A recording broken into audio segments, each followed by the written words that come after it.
Я считаю, что мы с главой города Сардановной Владимировной Аксентьевой нашли общее понимание, общие точки соприкосновения. Нами проводится конструктивная работа по местному самоуправлению, по социально-экономическому развитию нашего города. Мы проводим совместно рабочие встречи, работаем также на постоянных комиссиях, на президиумах, проводим депутатские часы, депутатские слушания. Как вы видите, сегодня у нас идет 9-я очередная сессия Якутской городской думы. Сардановна Владимировна всегда посещает наши сессии. В целом мы принимаем те решения, которые необходимы нашему городу. Ну и, конечно же, хочу сказать, что год мы подводим с хорошими результатами. Все вопросы, которые стоят перед городом, они решаются. Вот, может быть, вы немножко заметили, что у нас нету таких больших вопросов, да, но вопросов нету не из-за того, что их нету, да, они все снимаются на наших постоянных комиссиях, на президиумах. Также мы проводим наши традиционные встречи с главой города, где все вопросы, которые волнуют депутатов, они снимаются на подступах к сессии. Что касается бюджета города, ну, конечно, он у нас дефицитный, это надо признать, но все-таки в целом я думаю, что работа по бюджету поставлена верно. К концу года мы ожидаем снижения уровня дефицита. Ну, я думаю, что мы к концу года должны подойти уже с более-менее с хорошими результатами. Я оцениваю нашу совместную работу вот за прошедший год очень конструктивной. Всегда есть деловая полемика, всегда есть заинтересованность в совместном решении вопросов. Ну и, конечно, результаты нашей деятельности, правильно вы задаете вопрос относительно бюджета. Нужно отметить, что у нас есть определенные положительные сдвиги по первому кварталу 2019 года.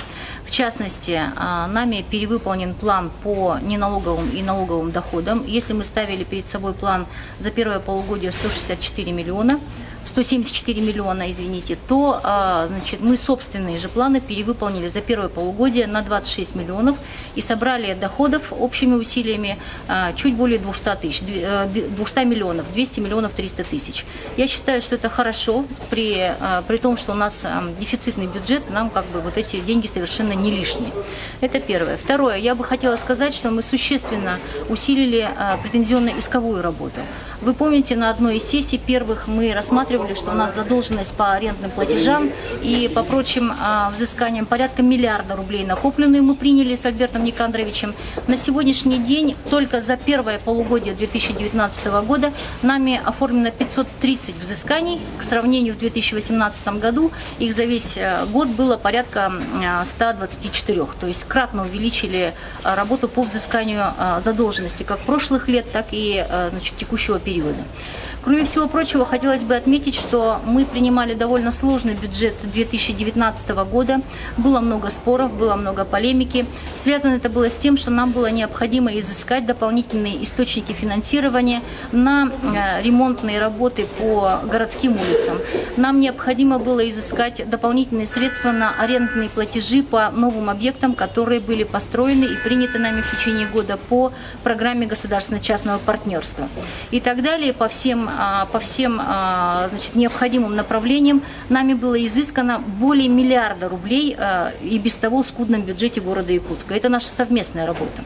Нужно отметить, что несмотря на всю ту критику, которая была относительно сокращения финансирования отрасли ЖКХ, изначально озвучивали суммы более полумиллиарда рублей, то на самом деле фактически, когда мы исключили разовые мероприятия, которые были заложены в бюджете 2018 года, то разница между 2018 и 2019 годом была обнаружена в размере 68 миллионов рублей недофинансирования.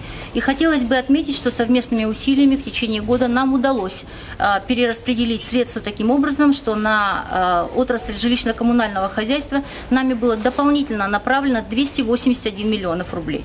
Таким образом, фактически между 2018 и 2019 годом финансирование, за исключением покрытия кредиторской задолженности и разовых мероприятий по финансовому оздоровлению предприятий отрасли ЖКХ, мы направили плюсом 215 миллионов.